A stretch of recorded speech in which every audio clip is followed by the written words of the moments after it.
Hi, I'm Bree LaPlante. I am a sophomore in the Carlson School of Management studying marketing, and I TA for a BA 1910W, which is a freshman seminar specializing in crisis communications for corporations.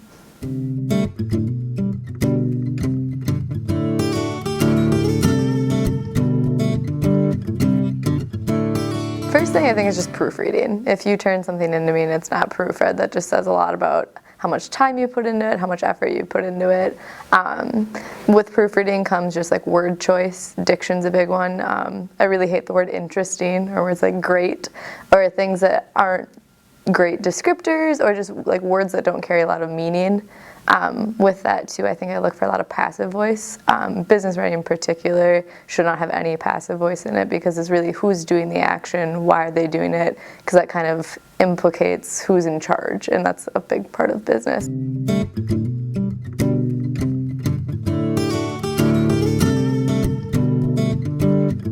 One I see a lot is like, because we do crisis communications, so it was reported that this crisis took place, or it has been said that this is a trend in this industry, whatever.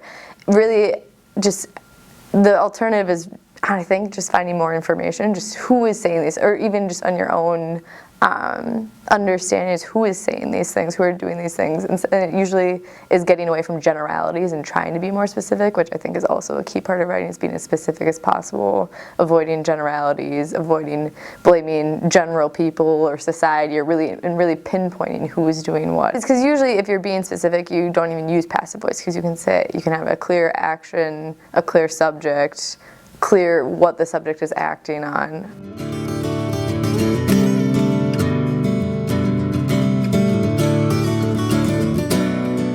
Subject lines are hard.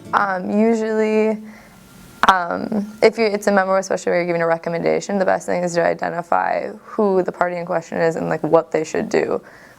Delta Airlines must give refunds after terrible flights, or because really your analysis, your summary of whatever's happening will be summed up in your recommendation because your recommendation is based on it. So some of the worst subject lines I see are the ones that are just like, this thing happened.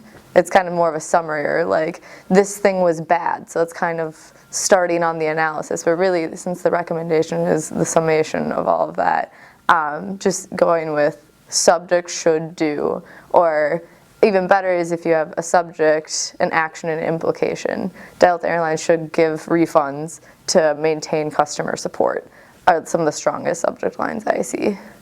So it has specific extremely why. Specific, as brief as possible, very carefully chosen words that convey very specific meaning. I think good subject lines take a while. Usually one of the last things you write your entire memo first, really understand what happened, why it happened, and what you want someone to do about it. That and like executive summaries should be written last.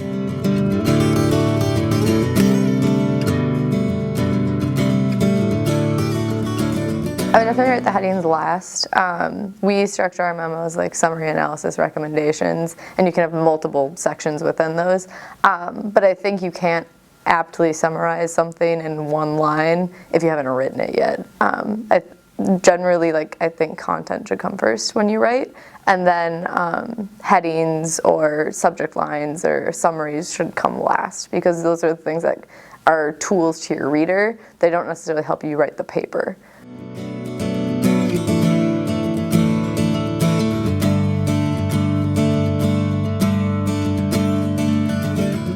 I personally am a perfectionist, so I used to write, or had to be perfect the first time. I'd spend an hour writing one sentence, and frankly, it's been kind of liberating I call it word vomiting, where you just write down at the extreme of consciousness everything you're thinking.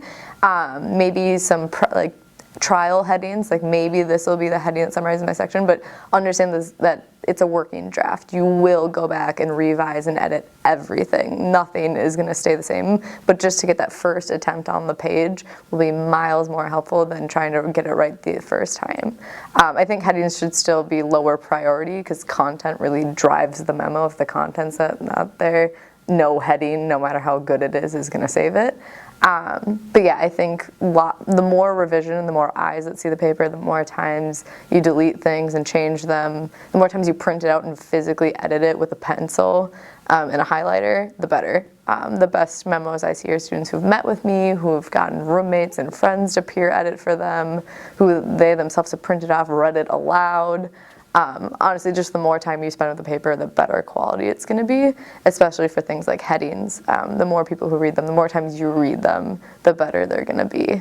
I think just simply printing it off and not seeing it on a computer screen would have brought a lot of errors to light, especially because for the class that I TA for, we just digitally submit papers. So if you only ever see it on a computer, I think it's easy for your eyes to just gloss over some things because you know your own writing style and you definitely don't read every word every time you do an edit, but printing it out and taking like a pen and just following along every word and reading it aloud brings out grammatical errors or just awkward phrasing, poor word choice, or frankly just after a whole sentence or a whole section, like what was I thinking? I need to rework this entire thing.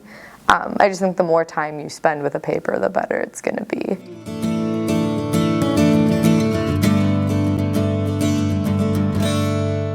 My experience with group projects and especially group essays is it's better to divvy up roles rather than sections. So if a professor allows it having researchers, outliners, writers, and editors rather than you take section 1, you take section 2, and section 3, because then it just each step of the process, I think each student feels like they contribute more and eventually the whole final paper will be much more cohesive than, each section has a different tone, has a different objective, might be using the wrong pronouns or other just like stylistic things that differ by writer.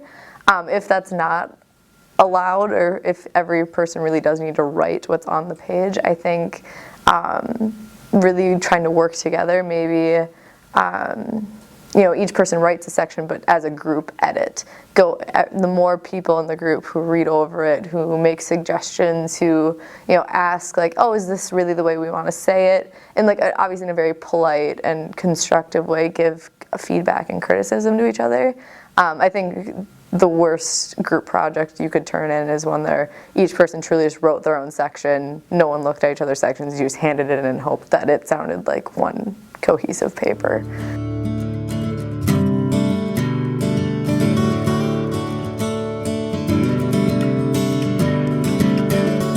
I think the first thing was just honestly, if I'm peer editing for someone, just reading the whole thing first before I make any criticisms or feedback. Just read the whole thing, get a view from the whole. Because usually student writing, especially for undergraduates, underclassmen undergraduates, it's pretty rough, like sentence by sentence. But as a whole, there's great ideas.